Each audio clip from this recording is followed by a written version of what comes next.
Hello दोस्तों, अस्सलामुअलैकुम। खुशामदीद है लुम्बनी ब्लॉग्स में। तो दोस्तों, कैसे हो आप तमाम हजरात, आप तमाम नाजरीन कराम। उम्मीद है आप लोग खैर व आफियत से होंगे और अल्लाह से दुआ है कि अल्लाह रब्बुल आलमीन तमाम नाजरीन कराम को सेहत व आफियत के साथ सालेह और लंबी उम्र अता फरमा। तो दोस्तों, अभी मैं चल रहा हूँ भिटपरा और आप लोगों को सुनाता हूँ शेख जर्जी साहब का तकरीर। उससे पहले आप लोगों से गुजारिश है कि जिन दोस्तों ने मेरे चैनल को सब्सक्राइब नहीं किया है तो प्लीज़ वो मेरे चैनल को सब्सक्राइब करें। तो चलिए करते हैं वीडियो को स्टार्ट। अस्सलामु अलैकुम वरहमतुल्लाहि वबरकातुहू। बिस्मिल्लाहिर्रहमानिर्रहीम। वमन यब्तगि गैरल इस्लामी दीनन फलन युक़बल मिन्हु वहुवा फिल आखिरति मिनल खासिरीन। मैंने कुरान करीम की जो आयत करीमा तिलावत की है, उस आयत करीमा के तर्जुमे को मैं आपके सामने रखता हूँ। उससे आपको अंदाज़ा हो जाएगा कि मेरा टॉपिक क्या है, मेरा मौजू क्या है। अल्लाह रब्बुल आलमीन ने फरमाया, वमन यब्तगि गैरल इस्लामी दीनन फलन युक़बल मिन्हु।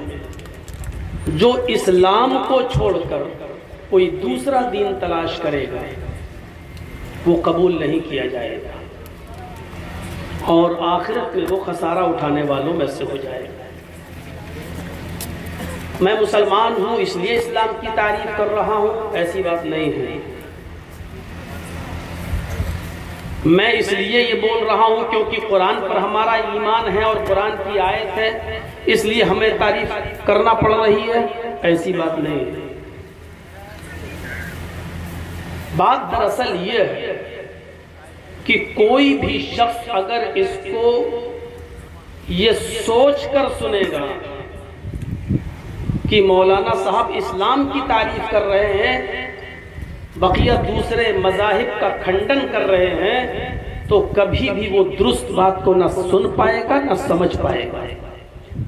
बात इस नौइयत के साथ सुननी चाहिए कि इस्लाम के अंदर खुसूसियात क्या हैं, और कोई भी शख्स जो यहाँ बैठा हो, चाहे वो हिंदू हो या मुसलमान हो, किसी भी मज़हब का, किसी भी धर्म का हो, वो ये ना सोचे कि इस्लाम की जो तारीफ हो रही है वो इसलिए कि हम मुसलमान हैं। नहीं, इस्लाम आदम अलैहिस्सलातु वस्सलाम से लेकर मुहम्मदुर रसूलुल्लाह सल्लल्लाहु अलैहि वसल्लम तक जितने भी ऋषि, पैगंबर, मुनि, रसूल, अवतार जितने भी आए, उन सब का दीन, उन सब का धर्म इस्लाम था।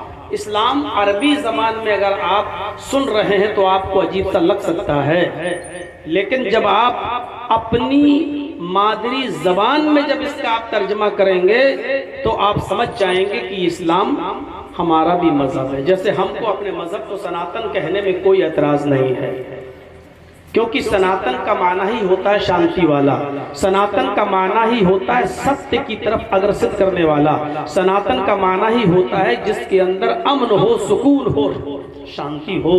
अब अरबी के स्कॉलर्स हमारे स्टेज पर बैठे हैं, किसी से पूछ लीजिए कि इस्लाम का माना क्या है, तो वो यही जवाब देंगे कि इस्लाम का माना ही होता है अमन और शांति और सलामती।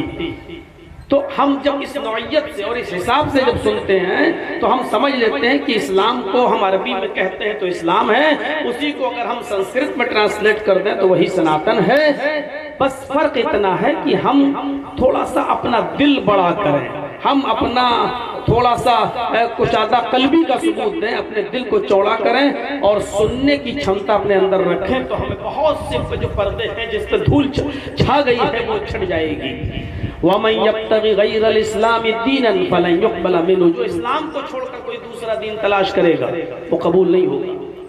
अगर आप ये सोचेंगे ये वो इस्लाम है जो मोहम्मदुर रसूलुल्लाह लेकर आए, नहीं, मैं उस इस्लाम की बात कर रहा हूँ जो आदम से लेकर मोहम्मदुर रसूलुल्लाह सल्लल्लाहु अलैहि वसल्लम तक सारे पैगंबर लेकर आए, और जिसके बारे में अल्लाह रब्बुल आलमीन ने खुद अपने लास्ट मैसेंजर को, आखिरी नबी को कहा था शरअ लकुम मिनद्दीनि मा वस्सा बिही नूहन वल्लज़ी औहैना इलैक वमा वस्सैना बिही इब्राहीम व मूसा व ईसा अन अक़ीमुद्दीन वला ततफ़र्रक़ू फ़ीह।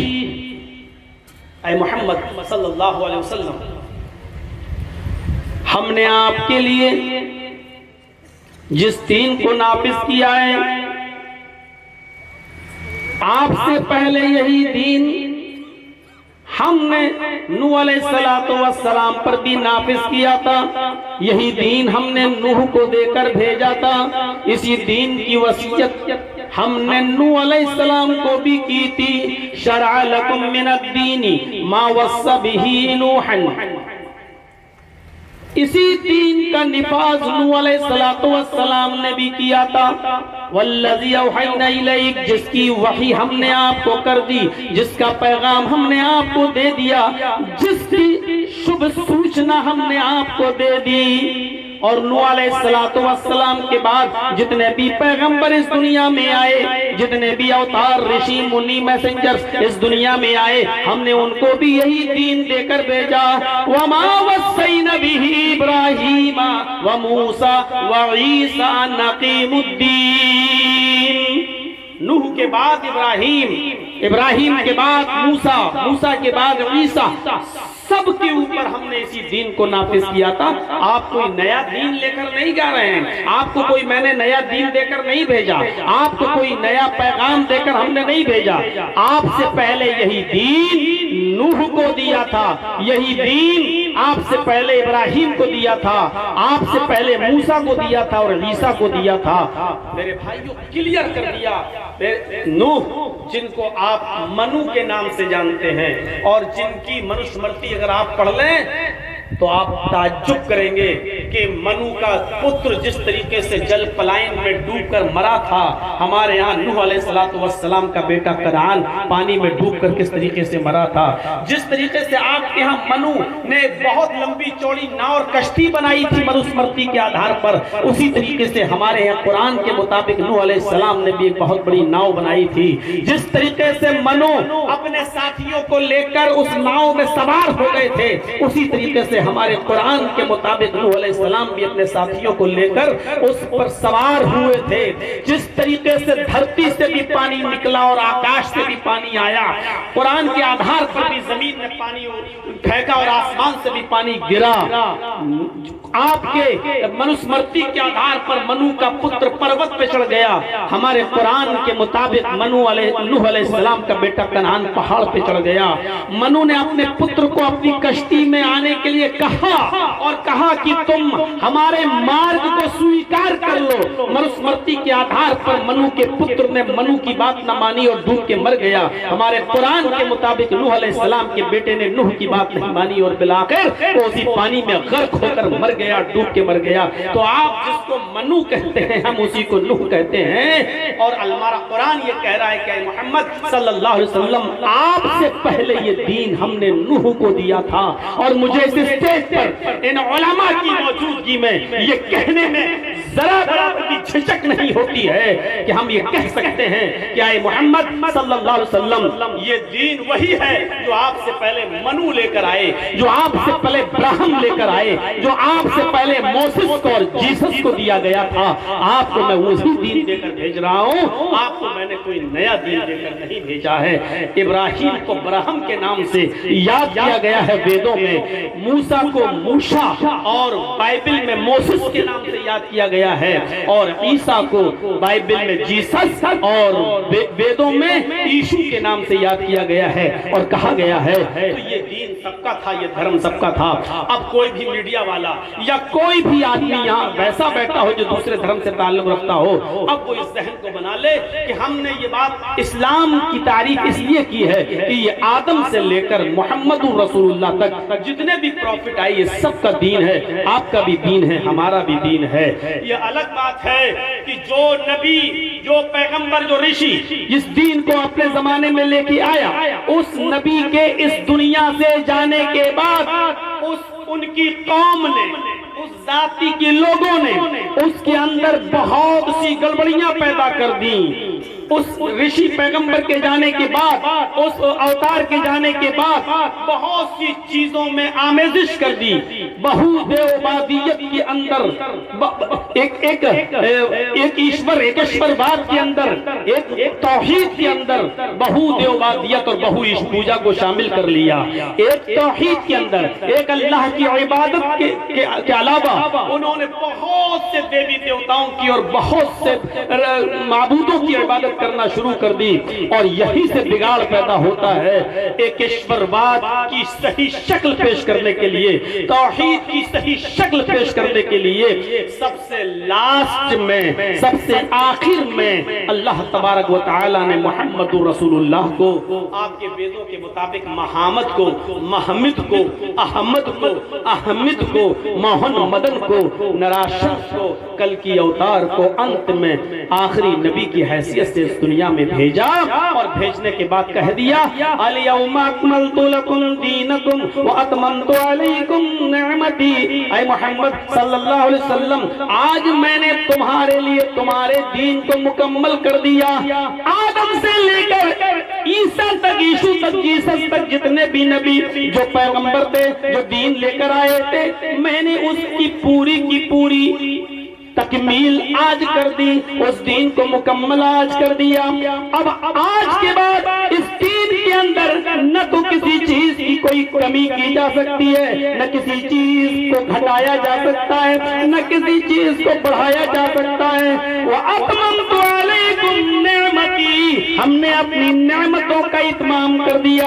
अब सारी नेमतें पूरी हो चुकी हैं। अब इसमें कोई चीज जो हलाल हो चुकी है हराम नहीं होगी, जो हराम हो चुकी है वो हलाल नहीं होगी। अब ये दीन क़यामत की सुबह तक कायम रहेगा, महाप्रलय के दिन तक रहेगा, लास्ट डे तक रहेगा, डे ऑफ जजमेंट तक। अब यही दीन चलेगा।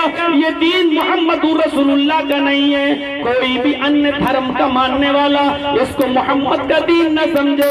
ये आदम का दीन है, ये नूह का दीन है, ये याकूब का दीन है, ये यूसुफ का दीन है, ये यहया का दीन है, ये ज़करिया का धर्म है, ये इब्राहिम का है, ये मूसा का है, ये ईसा का है। हाँ हाँ, मैं खुले तौर पर कुशादा कल्बी का सबूत देते हुए, अपने दिल को चौड़ा करते हुए, कुशादा करते हुए कह देता हूँ, यही दीन, यही धर्म रामचंद्र जी का भी है और यही धर्म कृष्ण जी का है। फिर मैं कहता हूँ कि बिगाड़ वही हुआ कि इन महान पुरुषों के जाने के बाद, इन महान व्यक्तियों के जाने के बाद लोगों ने, उस कौम के मानने वालों ने, उस कौम के लोगों ने, उस ऋषि पैगंबर मुनि के मानने वालों ने दीन में गड़बड़ियां पैदा कर दी हैं। और जब जब गड़बड़ी पैदा हुई तब तब अल्लाह ने नबी और रसूल को भेजा। और ये बात तो कृष्ण जी भी कहा करते थे, यदा यदा ही धर्मस्य ग्लानिर्भवति भारत, जब जब धर्म बिगड़ेगा उसके अंदर गिलानी होगी, अधर्म का रास्ता साफ, अधर्म बढ़ेगा, पाप बढ़ेगा, जुल्म बढ़ेगा, ज्यादतियां बढ़ेंगी, अधर्म बढ़ेगा, बहुदेववादियत बढ़ेगी। एक ईश्वर की उपासना और पूजा छोड़कर लोग बहुत से देवी देवताओं की और खुदाओं की पूजा करेंगे। तब मैं अवतार ग्रहण करूंगा, यानी तब मैं सुधार के लिए आऊंगा, तब मैं दुनिया के अंदर आऊंगा, अपना इजहार करूंगा और इस दुनिया को और के रहने वालों को सुधारूंगा, एक ईश्वरवाद को लागू करूंगा, बहुदेववादियत को छुड़ाऊंगा और लोगों को एक ईश्वर की इबादत और पूजा की तरफ में लाऊंगा। इसीलिए आदम से लेकर मुहम्मदुर रसूलुल्लाह तक जितने भी नबी इस दुनिया में आए, सबका मूल मंत्र एक था, सबका कलमा एक था। नूह अलैहिस्सलाम इस दुनिया में आए तो कलमा था ला इलाहा इल्लल्लाह, नूह रसूलुल्लाह। मूसा अलैहिस्सलाम जब इस दुनिया में आए तो कलमा था ला इलाहा इल्लल्लाह, मूसा रसूलुल्लाह। जब ईसा अलैहिस्सलाम इस दुनिया में आए तो कलमा था ला इलाहा इल्लल्लाह, ईसा रसूलुल्लाह। जब मुहम्मदुर रसूलुल्लाह इस दुनिया में आए तो कलमा था ला इलाहा इल्लल्लाह, मुहम्मदुर रसूलुल्लाह। और आज भी ये कलमा है और कयामत तक भी ये कलमा पढ़ा जाता रहेगा। नबियों के हिसाब से दूसरा जुज़, दूसरा पार्ट तो बदलता गया, लेकिन पहले जुज़ में चेंजिंग नहीं हुई। ला इलाहा इल्लल्लाह अपनी जगह पर रहा और आज भी है। ला इलाहा इल्लल्लाह मूसा रसूलुल्लाह, ला इलाहा इल्लल्लाह नूह रसूलुल्लाह, ला इलाहा इल्लल्लाह ईसा रसूलुल्लाह, ला इलाहा इल्लल्लाह मुहम्मदुर रसूलुल्लाह। मेरे भाइयों, मैं ला इलाहा इल्लल्लाह, अल्लाह के अलावा कोई माबूद नहीं, एक ईश्वर की तपस्या और पूजा के अलावा किसी और की नहीं, सिर्फ एक ही है जिसके सामने सर झुकाया जाए। ये शुरू से दावत दी जाती रही है, यहाँ तक कि अल्लाह ताला ने मोहम्मद रसूलुल्लाह को भी हुक्म दिया, आए मेरे नबी, आप इन अहले किताब को भी अगर बुलाओ तो इसी कलमे का वास्ता दो, इसी कलमे को याद दिलाओ और कहो कि मुझे अपना दुश्मन क्यों समझ रहे हो, मुझसे दूर क्यों भाग रहे हो? अरे तुम्हारा भी तो वही कलमा था, हम तुम्हें उसी कलमे की तरफ बुला रहे हैं। कुरान कहता है, कुल या अहलल किताबी तालो इला कलिमतिन सवाइन बैनना व बैनकुम अल्ला नअबुद इल्लल्लाह। आए हमारे नबी, आए पैगंबर, आप कह दो, आए अहले किताब, आए तौरात वालों, आए जबूर वालों, आए इंजील वालों, आए यहूदियों, आए ईसाइयों, आए मूसा के मानने वालों और ईसा के मानने वालों, आओ एक ऐसे कलमे की तरफ, तालो, आओ एक ऐसे इला कलिमतिन, एक ऐसे कलमे की तरफ, सवाइन बैनना व बैनकुम, जो तुम्हारे दरमियान और हमारे दरमियान समानता रखता है, बराबरी रखता है, जो तुम भी पढ़ते हो हम भी पढ़ते हैं, जो कलमा तुम्हारा भी है हमारा भी है, तालो इला कलिमतिन सवाइन बैनना व बैनकुम, आओ एक ऐसे कलमे की तरफ जो हमारे और तुम्हारे दरमियान बराबर है। यानी वो तुम्हारा भी कलमा और हमारा भी कलमा है, फिर हमसे नफरत क्यों है? अरे तुम भी तो पढ़ते हो ला इलाहा इल्लल्लाह।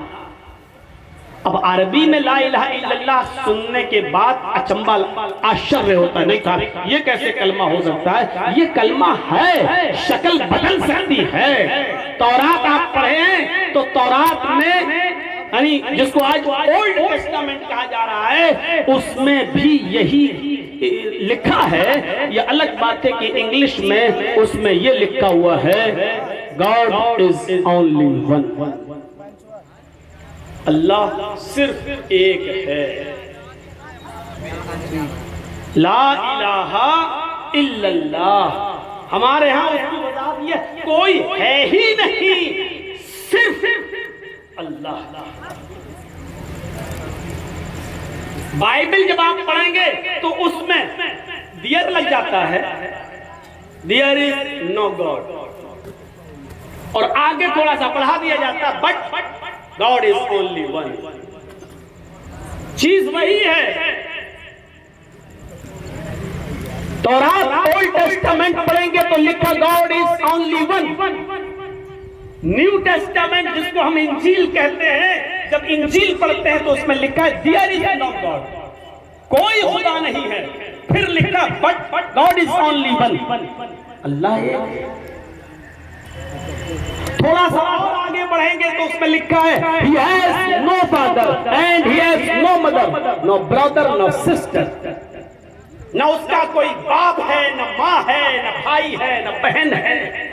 आप इसकी वजाहत कुरान में चाहते हैं तो कुरान में स्पष्ट और वाज़ेह तरीके से कहा गया है, कुल हुवल्लाहु अहद अल्लाहु समद लम यलिद व लम यूलद। न उसने किसी को जना है, न वो किसी से जना गया है, न उसका कोई बाप है, न उसका कोई बेटा है, जब न उसकी कोई औलाद है, न उसकी कोई बीवी है, न उसका कोई बेटा है, न बेटी है, न भाई है, न बहन है। यही वजाहत उसके अंदर भी हमें मिलती है। तो जब हम इस नजरिए से देखते हैं कि ये दीन मोहम्मद का है तो हम इससे भागते हैं। इस नजरिए से मत देखो, बल्कि इस नजरिए से देखो कि इस दुनिया के बनाने वाले ने जो दीन दिया है वो एक है, अलग अलग नहीं। उसने सूरज बनाया, जब वो हिंदू भाइयों का अलग नहीं और मुसलमानों का अलग नहीं, ईसाइयों का अलग नहीं और सिखों का अलग नहीं, जैनियों का अलग नहीं, बुद्धिस्टों का अलग नहीं, उसने जो आसमान बनाया ये तमाम धर्म वालों का अलग अलग नहीं है। उसने जो चांद बनाया ये सबका अलग अलग नहीं है। उसने जो जमीन बनाई वो सबके अलग अलग नहीं है। उसने जो आसमान से बारिश बरसाई है वो सबके लिए है, किसी एक के लिए खास नहीं है। तो आसमान से उतारा हुआ मजहब, अल्लाह की तरफ से नाजिल किया हुआ धर्म अलग अलग कैसे हो जाएगा? वो अलग अलग कैसे पड़ जाएगा? वो भी एक है। हम तो कह रहे हैं आदम से लेकर मुहम्मदुर रसूलुल्लाह तक जितने भी आए सबका दीन एक है, सबका मजहब एक है। हाँ, जब बिगाड़ पैदा हुआ उस बिगाड़ को दूर करने के लिए पैगंबर और नबी आते रहे, और जाहिर है कि आपके यहाँ पर भी लास्ट में, अंत में, आखिर में एक नबी है जो आएगा। आप कहते हैं आएगा, हम कहते हैं आ चुका है। आपके यहाँ जो पहचान बताई जाती है वो पहचान हो चुकी है। मरुस्थल निवासी ने वो रेगिस्तान में निवास करेगा। आप उसको भारत में ढूंढ रहे हैं। आपकी किताब कह रही है, ऋग्वेद कह रही है, भागवत पुराण कह रही है, मरुस्थल निवासी ने वो रेगिस्तान में आएगा। मरुस्थल निवासी ने मरुस्थल में रेगिस्तान में निवास करेगा। और हम मानते हैं कि आखिरी नबी जनाब मोहम्मद रसूलुल्लाह का जन्म रेगिस्तानी इलाके में, मक्के में, उस तपते हुए सहरा में हुआ था जिसकी गर्मी मशहूर है। हम मानते हैं आपके आका गया अश्वमा शुभ मारूहा देवदत्त जगतपति, वो घोड़े पर सवारी करेगा और युद्ध में जाएगा। षडेश्वर्या गुणन्विता आसिना साधु मनम षडेश्वर्या गुणन्विता, घोड़े पर बैठकर तलवार से युद्ध करेगा। आपकी किताब के मुताबिक पता चलता है कि वो जमाने की प्रिय सवारी घोड़ा होगा। घोड़े की सवारी 1400 साल पहले ही हुआ करती थी। तलवार से जंगों में जाएगा और युद्ध करेगा। आपके इस किताब के आधार पर साफ तौर पर जाहिर होता है कि वो तीरों तलवारों से युद्ध और लड़ाई जब हो रही होगी वो उस जमाने में आएगा। हम मानते हैं कि मुहम्मदुर रसूलुल्लाह का जन्म अंतिम ऋषि और आखिरी पैगंबर मुहम्मदुर रसूलुल्लाह का जन्म भी उसी जमाने में हुआ था। और आप कि मशहूर सवारी घोड़ा भी थी, आप ऊंट पर भी बैठे हुए थे। जंग में जब जाया करते थे तो घोड़े ही पर अक्सर आपने सफर भी किया। तीरों तलवारों के जरिए आपने युद्ध किया। मेरे भाइयों, ये सारी पहचान जो आपकी किताबों में है वो तो 1400 साल पहले की है। आपकी किताबों में ये भी कहा गया है कि बधूमंतो द्युदशा, बधू मानी बहु बीवी और द्यु मानी 2 दश मानी 10, द्युदश 2 और 10 यानी 12। जिसकी 12 बीवियां होंगी, जिसकी 12 पत्नियां होंगी, वो आखिरी नबी, आखिरी पैगंबर होगा। 12 नबी वाला आप ढूंढ ढूंढ के तलाश कर करके मर जाएंगे। आपको 12 पत्नियों वाला सिवाय मोहम्मद रसूलुल्लाह के और कोई नहीं मिलेगा। 11 बीवियों का जिक्र तो हदीसों की किताबों में साफ साफ मौजूद है। और एक मारिया किप्तिया जो मुकौकिस के बादशाह ने जब भेजी थी, 2 लड़कियां सीरीन और मारिया किप्तिया तोहफे में, अल्लाह के नबी ने सीरीन तो हसन इब्न साबित को दे दिया था और मारिया किप्तिया को आपने अपने पास रख लिया था। मारिया किप्तिया के बदन से, पेट से अल्लाह के नबी का एक बच्चा भी पैदा हुआ जिसका नाम इब्राहिम था। तो 11 बीवी और एक मारिया किप्तिया, 12 बीवियों वाला अगर आप तलाश करेंगे तो वो सिवाय मोहम्मद रसूलुल्लाह सल्लल्लाहु अलैहि वसल्लम के और कोई हमें दिखाई नहीं देता है। मेरे भाइयों, आप अपनी किताबें पढ़ेंगे तो आप जो धूल जमी हुई है वो छटती चली जाएगी। हम तो कहते हैं कि हमारी किताब समझ में नहीं आती है, मत पढ़ो। अपनी किताब पढ़ने के बाद तलाशना शुरू करो तो सच्चाई आपके सामने आती चली जाएगी। मेरे भाइयों, आज के दौर में हमें चाहिए कि हम प्रेम की बातें करें, मोहब्बत की बातें करें, लोगों को मिलाएं। आग लगाने वाले तो बहुत फिर रहे हैं और आज के दौर में सबसे ज्यादा आग मीडिया लगा रही है। अभी देखिए प्रयागराज में, इलाहाबाद में वो 2 सगे भाइयों का मर्डर हुआ। नाम लेने की जरूरत नहीं है। मेरी कहीं तकरीर भी नहीं हुई और जेल से छूटने के बाद तो हम बोले ही नहीं, कहीं पर भी एक लफ्ज नहीं बोला। और देख लो इन लोगों को मिल गई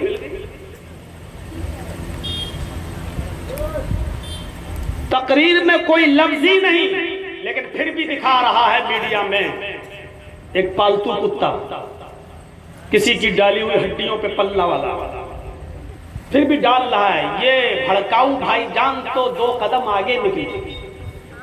क्या बोलते हैं इन 2 सगे भाइयों की हत्या के बारे में, जबकि वो है ही नहीं, मैं बोला भी नहीं। अब इनके ऊपर मानहानि का केस करूं तो क्या होगा इनका? कुछ हो पाएगा? कुछ नहीं हो पाएगा, कुछ नहीं। तो बहुत होशियार रहने की जरूरत तो है ही, लेकिन जरूरत है इस बात की कि हम प्यार और मोहब्बत की बातें करें और लोगों को एक प्लेटफॉर्म पर लाने की कोशिश करें। मेरे भाइयों, ये दीन आदम से लेकर नूह तक, नूह से आदम और नूह से लेकर मोहम्मद रसूलुल्लाह तक सारे लोगों का ये दीन है। इसमें तौहीद है, हमारे हिंदू भाइयों में भी तौहीद है। अभी क्या बता रहा हूं, एकेश्वरवाद, एकम ब्रह्मा द्वितीय नास्ति, एक ही है दूसरा नहीं, देयर इज नो गॉड। ये क्या तौहीद ही तो है।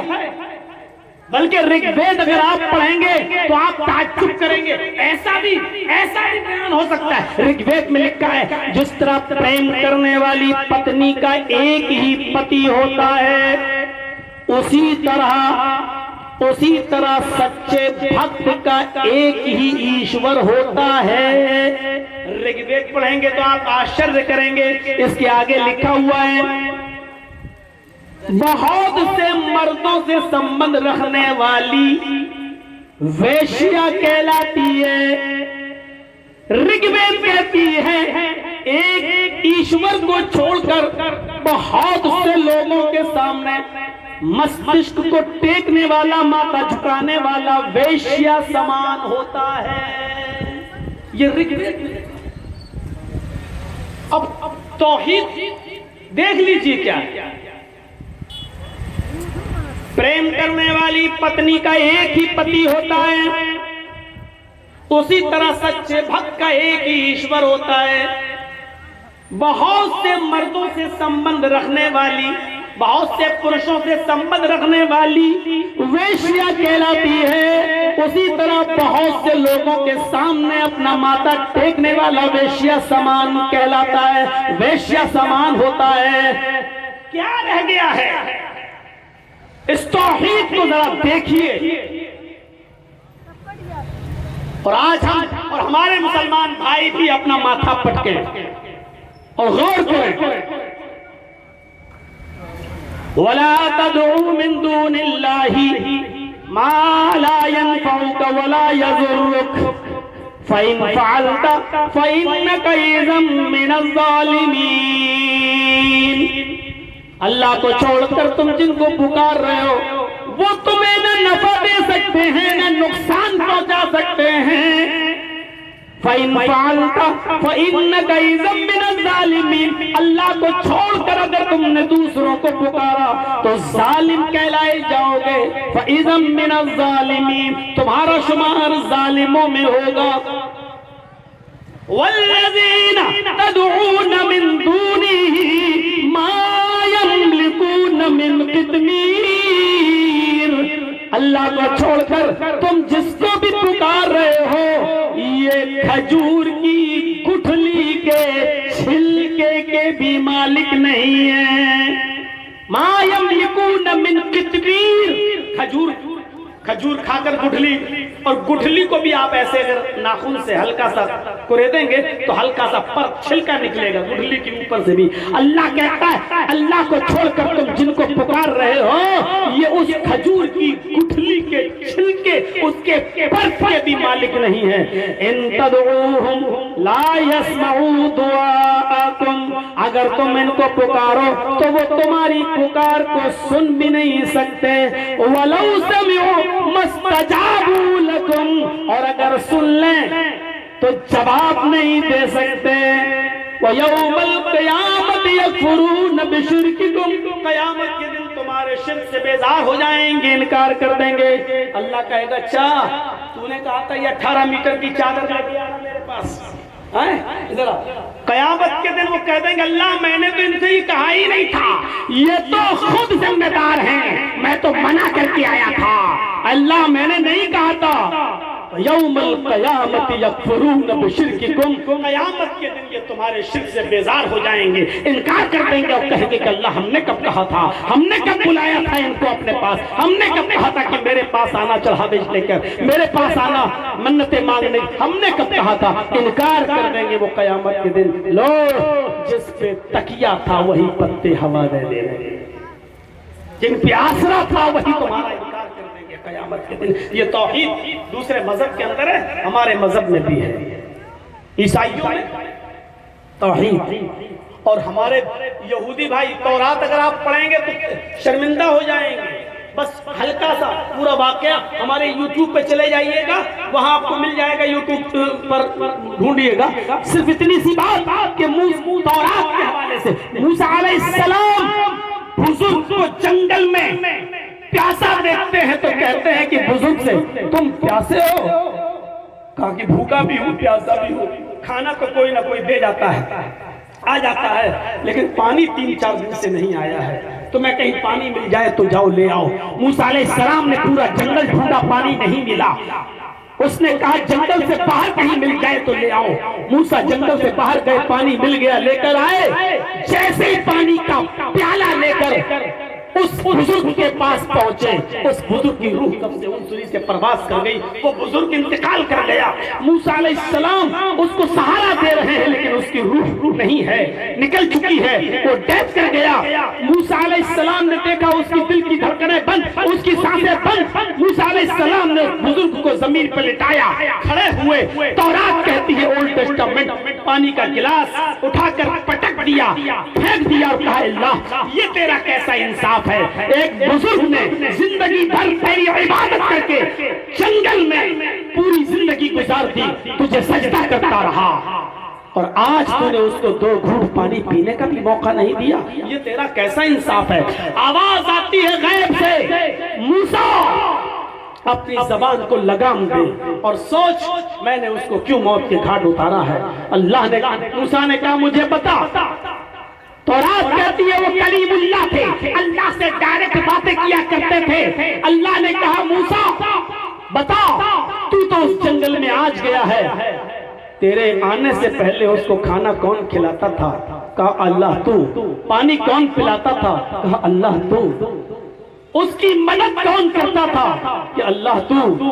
कहा मूसा आज तक उसको पूरी जिंदगी मैंने खिलाया, मैंने पिलाया, और आज जब मैंने उसको 2-3 दिन पानी नहीं दिया और तू उस जंगल में पहुंच गया, हाय मूसा मैंने उसको देखा कि उसने पानी का सवाल मुझे छोड़कर तुझसे कर लिया, पानी का सवाल मुझे छोड़कर तुझसे कर लिया। हाय मूसा जब खिलाता था मैं, पिलाता था मैं, तो आज उसने पानी मुझसे क्यों नहीं मांगा, तुझसे क्यों मांगा है?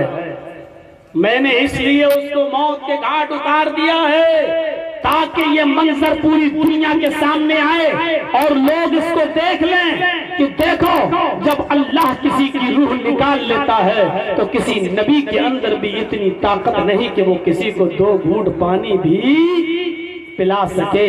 अगर तुम्हारे अंदर पानी पिलाने की ताकत है तो जरा पिला के दिखाओ। ये तौरात में आज भी लिखा हुआ है वाकया। मेरे भाइयों, तौरात में तौहीद है। यहूदी तौहीद पर अमल न करें वो अलग बात है, वेदों में तौहीद है, हिंदू भाई अमल न करें वो अलग बात है। बाइबल में तौहीद है, ईसाई अमल न करें वो अलग बात है। कुरान और हदीस में तौहीद है, मुसलमान अमल न करे तो इसमें कुरान और हदीस का कसूर नहीं है। हमारे यहाँ तो तौहीद ये है कि मेरे भाइयों, नबी अकरम सल्लल्लाहु अलैहि वसल्लम ने से एक सहाबी ने कहा कि मुझे 2 जुमलों में बताइए, 2 वर्ड में बताइए, मुझे दूर जाना है कि तौहीद किसे कहते हैं। अल्लाह के नबी ने फरमाया इज़ा सालता फसलिल्लाह व इज़ा इस्तानता फस्तईन बिल्लाह। जब सवाल कर तो अल्लाह से सवाल करना और जब मदद मांग तो अल्लाह से मदद मांगना, यही तौहीद है।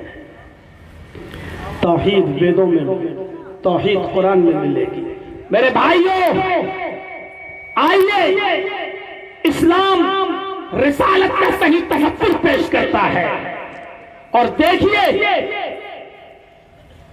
महान पुरुषों की जिंदगी उठाइए, इज्जत सबकी कीजिए। हमारा दीन कहता है कि तुम किसी के बुजुर्गों को बुरा मत कहो, बल्कि हमारा कुरान तो यहां तक कहता है, ला तसुब्बुल्लज़ीना यदऊना मिन दूनिल्लाह फयसुब्बुल्लाह अदवन बिगैरि इल्म। तुम दूसरों के बुजुर्गों को गाली मत दो।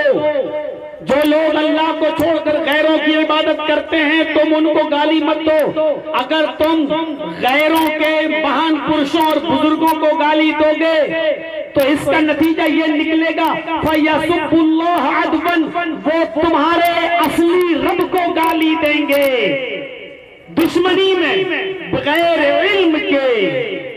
अगर तुम उनके बुजुर्गों को गाली दोगे तो वो तुम्हारे अल्लाह को गाली देंगे बगैर इल्म के। इसलिए तुम दूसरों के बुजुर्गों को गाली मत दो। तुम उनकी इज्जत करोगे तो वो तुम्हारे रब की भी इज्जत करेंगे। अगर तुम उनको गाली दोगे तो दुश्मनी में वो तुम्हारे असली रब को भी गाली देंगे। इसलिए इज्जत और एहतराम बताया है इस्लाम ने, मेरे भाइयों। लेकिन आज आप देख लीजिए, दुनिया में बड़े बड़े मजहबों को मज़ाहिब को उठाकर देख लीजिए। ईसाइयों ने ईसा अलैहिस्सलाम को इंसान नहीं रहने दिया, जबकि उनकी बाइबल ही कहती है, क्या कहती है, कि वो मैसेंजर ऑफ अल्लाह, मैसेंजर ऑफ गॉड, अल्लाह के नबी। लेकिन उनकी बाइबल ये भी कहती है सन ऑफ गॉड, अल्लाह का बेटा। दोनों बातें आप देख लीजिए।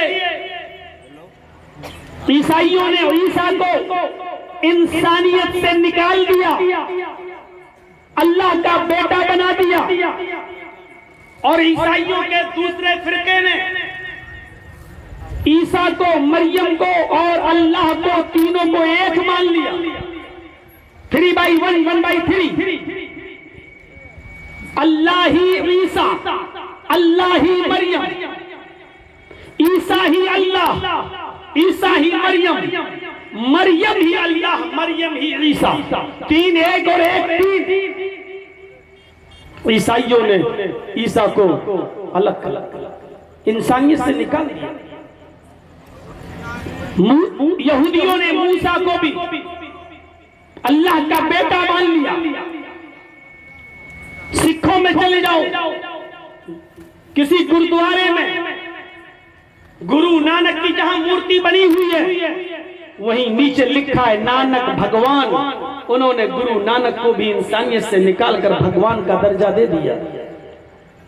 गौतम बुद्ध के मानने वालों ने, बुद्धिस्टों ने, और बहुत दूर जाने की जरूरत नहीं, लुम्बिनी चले जाओ, जहां गौतम बुद्ध की बहुत बड़ी मूर्ति बनी हुई है, उस मूर्ति के नीचे जाकर देखेंगे तो लिखा है बुद्ध भगवान।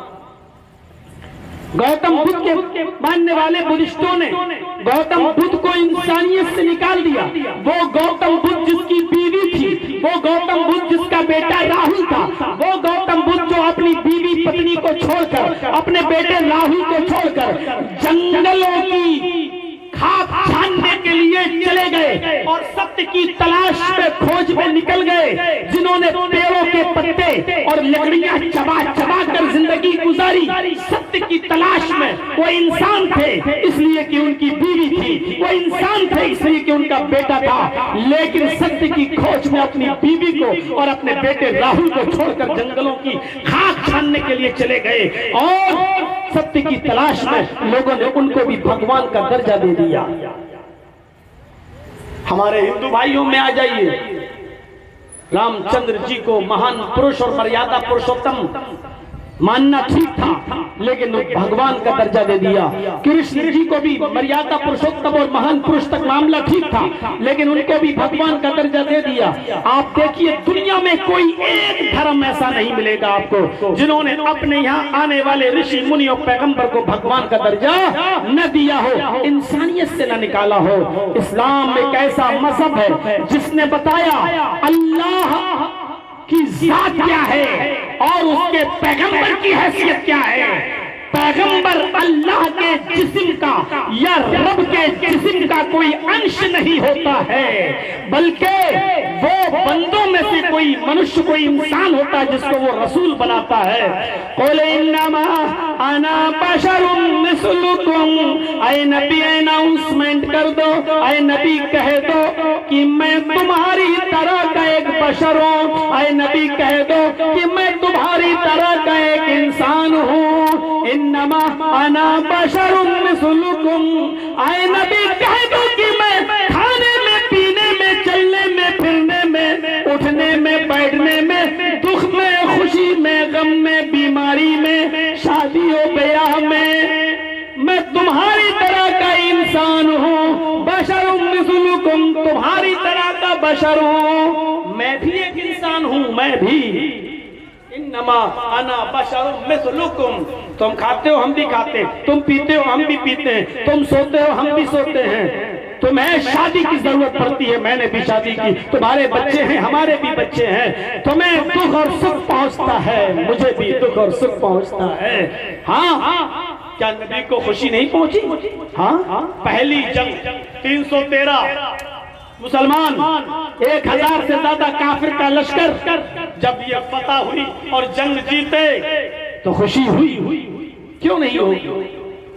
आपके घर में आपका बेटा इब्राहिम मारिया कितिया के बदन से पैदा हुआ तो खुशी हुई, क्यों नहीं होगी? एक बाप के घर में लखते जिगर आया है, क्यों नहीं खुशी होगी? हाँ, गम भी पहुंचे।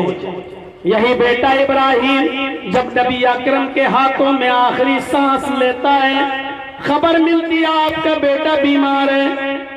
1.5 साल का, 18 महीने का ये बच्चा मारिया कितिया के बदन से पैदा होने के बाद, 18 महीने जिंदा रहने के बाद, 1.5 साल की मुद्दत गुजारने के बाद नबी अकरम किसी जगह पर दीन का प्रचार कर रहे हैं, खबर मिलती है आपका बेटा बीमार है। सबको छोड़कर आते हैं, जैसे घर पहुंचते हैं, सिसकियां लेते हुए अपने बेटे को उठाते हैं बिस्तर से, हाथ में लेते हैं। शायद बेटा अपने बाप के इन नरम हाथों का इंतजार कर रहा था। जैसे इब्राहिम अपने बाप के हाथों में आता है, उसका इंतकाल हो जाता है। नबी अकरम ने अपने बेटे की बॉडी को 1.5 महीने, 1.5 साल के उस बच्चे को जैसे ही अपने बिस्तर पे रखा, इंतकाल कर चुका है, गोद में लिया तो इंतकाल, और जब रखा तो आंखें डुबा गई, आंखों में आंसू आ गए। बुखारी किताबुल जनाइज के अल्फाज तो ये कहते हैं, इन्नल ऐन तदमउ वल क़ल्ब यहज़न, ऐ मेरे बेटे तेरे इंतकाल से मेरी आंखें अश्कबार हो गई, मेरा दिल गमगीन है। तेरी इंतकाल से मेरी आंखें अश्कबार हो गई, मेरा दिल गमगीन है। लेकिन इसके बावजूद हम अपनी जबान से ऐसे जुमले अदा नहीं करेंगे, ऐसे जुमले हम नहीं निकालेंगे जो मेरे रब को नाराज कर दें, जिससे मेरा मौला नाराज हो जाए, जिससे मेरा परवरदिगार नाराज हो जाए। व इन्ना बिफिराक़िका लमहज़ूनून, या इब्राहिम लमहज़ूनून, आ इब्राहिम तेरी जुदाई से मुझे गम जरूर हुआ है, तकलीफ हुई है, दुख हुआ है। मेरे भाइयों, नबी को खुशी भी आई, नबी को दुख भी आया। एक नौजवान अपने इलाके से आता है, अल्लाह के रसूल से कुछ शिकायत करना चाहता है अपने इलाके की कि ऐसा ऐसा है, लेकिन नबी के चेहरे को देखकर रौब व दबदबा उसके ऊपर तारी हो जाता है, वो बोल नहीं पा रहा है। नबी के चेहरे को देखकर उसके मुंह से कुछ निकल नहीं पा रहा है। आपने कहा बोलो क्या बात? जी वो हमारे गांव में कांपने लगते हैं। आपने कहा बोलो क्या बात, क्यों डर रहे हो, बोलो। कहा वो मेरे गांव में अल्लाह के रसूल फिर डरने लगता है, कांपता है, थर्रा रहा है, इतना रो इतना जलाल, नबी के चेहरे को देखकर बात करने की हिम्मत नहीं पड़ रही है, रोब और दबदबे के मारे। अल्लाह के नबी अपनी जमीन से उठते हैं, जहां बैठे थे उस नौजवान के पास जाते हैं, उसके दोनों कांधों को पकड़ते हैं। इब्ने माजा के अल्फाज पर गौर कीजिए, उसके दोनों कांधों को पकड़ते हैं और कहते हैं इन्नी लस्तु बिमलक, मुझसे क्यों डर रहे हो?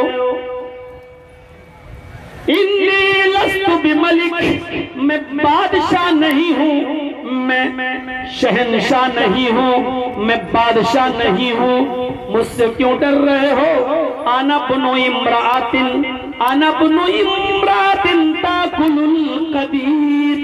उलमा बैठे हैं, पूछो अरबी में कदीद के माना क्या होते हैं? मेरे भाइयों, नबी अकरम उस नौजवान के दिल से डर दूर करते हैं तो क्या कहते हैं? अना बुनो इम्रातिन ताकुलुल कदीद। आए नौजवान, तुम क्यों डरते हो? मैं बादशाह नहीं, इन्नी लस्तु बिमलिक, मैं बादशाह नहीं हूँ, क्यों डर रहे हो? मैं भी ऐसी औरत का बेटा हूँ, अना बुनो इम्रातिन, मुझे भी ऐसी औरत ने अपने पेट से पैदा किया है, अपने बतन से बाहर। दोस्तों, दौरान खिताबत बहुत ही तेज़ आंधी और बारिश हुई, लेकिन अल्हम्दुलिल्लाह जलसा जो है कामयाबी के साथ अपने इख्तिताम को पहुंचा। तो दोस्तों चलिए फिर मिलते हैं इंशाअल्लाह हम नेक्स्ट वीडियो में। तब तक के लिए अल्लाह हाफिज़।